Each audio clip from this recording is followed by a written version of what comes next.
नहीं आगे करने के लिए, तो एक जॉब स्टार्ट करते हैं। उस जॉब में कोई उद्देश्य नहीं है, बस पैसा कमाना है। तो जैसे ही पैसा कमाना स्टार्ट किया तो वो पैसा कमाने के साथ साथ भोग भी बिना उद्देश्य के चलता रहा। तो जैसे जैसे लाइफ में ग्रोथ बढ़ती गई पैसा कमाने की, वैसे वैसे भोग भी बढ़ता गया। लेकिन अब वो भोग आचार्य जी फ्रस्ट्रेट करता है, लगता है कि शायद ये गलत तरीका है। अगर इसी तरीके से जीते रहे तो शायद कुछ अपने लिए, अपने आप के लिए कुछ नहीं कर पाएंगे। तो इस पे आचार्य जी आपका स्पष्टीकरण चाहिए। ठीक है, शुभ बात है ये तो। अगर भोग से उबने लग गए हो, भोग से विरक्ति हो रही है, तो ये तो अपने आप में अच्छी ही बात है। लेकिन आचार्य जी वो कॉन्फिडेंस नहीं आ पा रहा उसको छोड़ने का। अभी अभी दिक्कतें होती हैं कुछ चीज़ों में। कुछ और मिलेगा तो ये छूटेगा। मन की समस्या ये है कि वो खालीपन बर्दाश्त नहीं कर सकता। खालीपन से बचने के लिए वो कूड़े कचड़े को भी साथी बनाए रखने को तैयार हो जाता है। जैसे कि ट्रेन का डब्बा अगर खाली हो, तो आप किसी की भी संगति को भला ही मानना शुरू कर देते हो। चलो कोई भी नहीं था यहाँ, इससे अच्छा कोई तो आ गया, भले ही जो आया है भीतर वो बदमाश हो, चोर हो, कुछ हो, पर लगता है कोई है तो, खाली तो नहीं रह गए।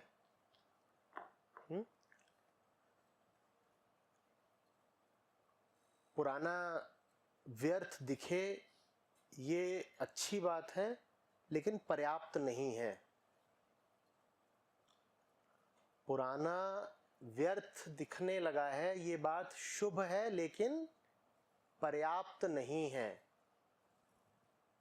पुराने की व्यर्थता दिखने भर से पुराना नहीं छूटेगा। मन चिपकू होता है, वो व्यर्थ से भी चिपका रह जाएगा। छूटेगा तभी जब कुछ नया, शुभ, सुंदर आप जीवन में यत्न पूर्वक लेकर के आएंगे, नहीं तो नहीं जाएगा।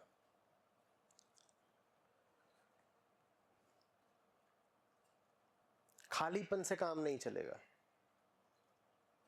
यही बात कल इधर से मित्र थे, उन्होंने प्रश्न करा था तो मैंने कहा था, पुराने विचारों की श्रृंखला चल रही है, उसको आप हटाना चाहते हो तो सफलतापूर्वक तभी होगा जब जीवन में कुछ ऐसा ले आओ जिसमें आपके सब विचार एकदम डूब सकें, जो आपके सब विचारों पर हावी हो जाए। आप अगर ऐसी इच्छा कर रहे हो कि मैं विचार शून्य हो जाऊं, पुराने विचार हट जाएं और अब कोई विचार ना रहे, तो ऐसा जादू नहीं होने वाला। ऐसा जादू बिल्कुल नहीं होने वाला। कुविचार से हटने के लिए पहले सुविचार चाहिए। निर्विचार बहुत बाद की बात है। अब सुविचार हमें महंगे पड़ते हैं, सुविचार अहंकार को भारी पड़ते हैं, कुविचार हमसे झेले नहीं जाते क्योंकि अनुभव ने बता दिया है कि उन कुविचारों ने बड़ा नुकसान करा है। हमारी बड़ी त्रिशंकु जैसी स्थिति हो जाती है, न इधर के न उधर के। कुविचार नुकसान कर रहे हैं दिखता है तो उनको पकड़े रह पा रहे, दिख रहा है नुकसान हो रहा है उनसे। सुविचार जीवन में ला नहीं पा रहे क्योंकि उनको जीवन में लाते हैं तो अहंकार आहत होता है। तो करें क्या? यही होता है फिर कि कुविचार दिख भी रहे हो कि बुरे हैं तो भी वही बने रह जाते हैं। जो शुभ है ना, वो जीवन में कभी भी, अच्छे से समझ लीजिए, अनायास प्रवेश नहीं करेगा। ये सब व्यर्थ के मुहावरे हैं कि जिंदगी में जो कुछ भी अच्छा है वो तो मुफ्त मिलता है। एकदम भी नहीं, एकदम भी नहीं। सुनिए ना, इस तरह की बातें अध्यात्म में खूब चलती हैं कि अरे क्या करोगे इतनी कोशिशें करके, सारा श्रम रोक दो, परमात्मा तो सबको यूं ही मिला हुआ है। ये झूठी कविताएं, ये मन को दिलासा देने के लिए रची सांत्वनाएं। माने तुम कह रहे हो कि जितना कूड़ा कचड़ा है वो तो यत्न से मिलता है, और सफाई अपने आप हो जाएगी। जरा अपनी जिंदगी का अनुभव बताइए। कूड़ा कचड़ा अपने आप आ जाता है और सफाई मेहनत से करनी पड़ती है, या ऐसा होता है कि कूड़ा कचड़ा मुश्किल से आता है, कोशिश कर करके उसे लाना पड़ता है और सफाई अपने आप हो जाती है? जल्दी बताइए। जो कुछ भी फालतू है वही मुफ्त मिल जाता है, वही अनायास मिल जाता है, वही प्राकृतिक तौर पर मिल जाता है। ये शरीर ही ले लीजिए, ये गंदा अपने आप हो जाता है, या आप सुबह सोकर उठते हो तो पाते हो ये चमत्कारिक रूप से अपने आप साफ हो गया। नहाने के लिए भी थोड़ा श्रम करना पड़ता है, गंदा होने के लिए कोई श्रम नहीं करना पड़ता, गंदा अपने आप हो जाता है। जो कुछ भी अपने आप हो रहा हो वही गंदगी है। परमात्मा अपने आप नहीं होता। जिन्होंने भी ये घुट्टी पिला दी है वो आपको मेहनत करने से बचाना चाहते थे, क्योंकि उन्होंने अगर आपको मेहनत का संदेश दे दिया तो आप उनके पास से भाग जाते, कहते गुरुजी बहुत मेहनत कराते हैं, भाग जाओ। तो उन्होंने आपको बता दिया तो मैं तो ऐसे ही मिलेगा, बरसेगा। अनुग्रह की वर्षा हो रही है, वर्षा तो हो रही है, हमेशा से हो रही है, पर तुम्हें अपनी ओर से पात्रता भी तो दिखानी पड़ेगी, और पात्रता बड़े श्रम की बात होती है। उसकी बात करो ना, श्रम की।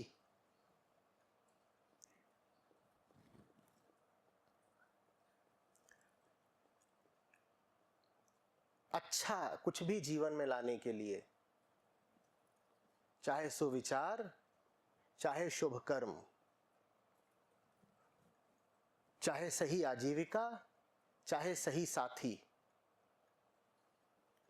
योग्यता दिखानी पड़ती है और बहुत मेहनत करनी पड़ती है और बहुत कीमत चुकानी पड़ती है। और हम हैं प्रमादी लोग, आलसी लोग, और कायर भी, साहस भी नहीं होता ना। तमसा कूट कूट कर भरी है, और झूठ कहते हैं हाँ अभी जैसी जिंदगी चल रही है वो है तो बर्बाद ही। ठीक है यार, एक दिन सबको मर ही जाना है, क्या फर्क पड़ता है, जैसी चल रही चल दो, पैसे तो मिल जाते हैं। कुछ भी झूठ मूठ का फालतू तर्क निकाल करके जो चल रहा है उसको चलने देते हैं, बाद में देख लेंगे, बाद में देख लेंगे।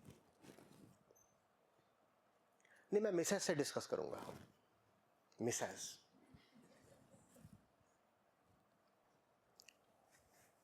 क्या?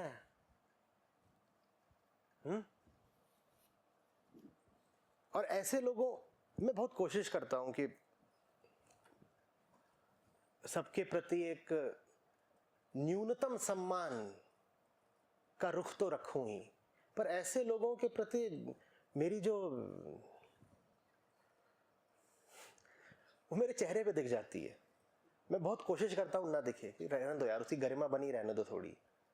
पर जो आदमी खुद से ही झूठ बोलकर अपना ही सत्यानाश कर रहा हो, उसके लिए मैं कोई सहानुभूति रख ही नहीं पाता।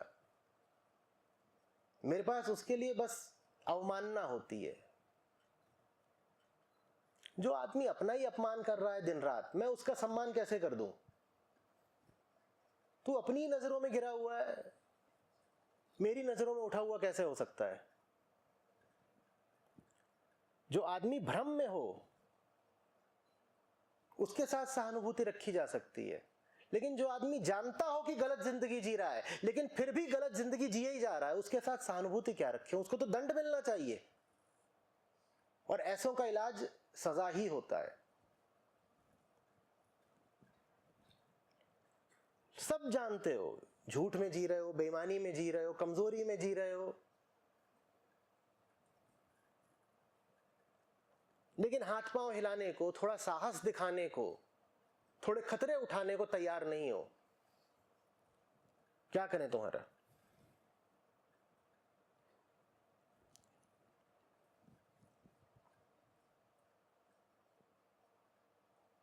नहीं जी, अब तो जो करेगा ईश्वर करेगा, भाग।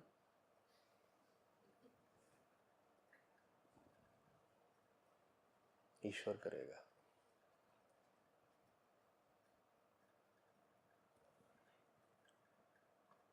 आदमी तो स्थितियों का दास है जी, क्या कर सकते हैं हम। ऊपर वाले के हाथ की कठपुतली है। हाँ बिल्कुल, हम अभी नरक में जी रहे हैं, विधाता की मर्जी है। विधाता का नाम एक बार और लिया ना, सारा विधान अभी पलट देंगे। विधाता कहां से आ गए? अपनी दुर्दशा खुद करके बैठा है, और कभी परिस्थितियों का हवाला दे रहा है, कभी संयोग का रोना रो रहा है, कभी ईश्वर, कभी विधाता बता रहा है। एक बात नहीं बोल रहा है, मैं कायर हूं, मैं कमजोर हूं, मैं बेईमान हूं, मक्कार हूं। ये नहीं मानेगा। इधर उधर की तमाम फिजूल बातें।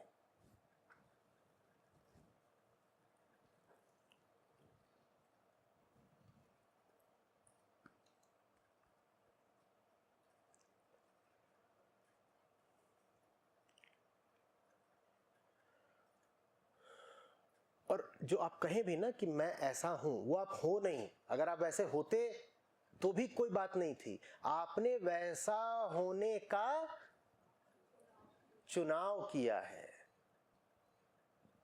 बड़ी घिनौनी बात हुई ना ये, कि कोई कमजोर होने का, गलीच होने का, निकृष्ट होने का चुनाव करे। सहानुभूति मिलनी चाहिए। अब कोई कीचड़ खाने का चुनाव कर रहा है, वो और भी चीजें खा सकता था, बस उनके मूल्य चुकाने पड़ते। वो मूल्य नहीं चुकाने को तैयार है, तो कीचड़ खाए जा रहा है। ये चुना है उसने। सहानुभूति दें इसको।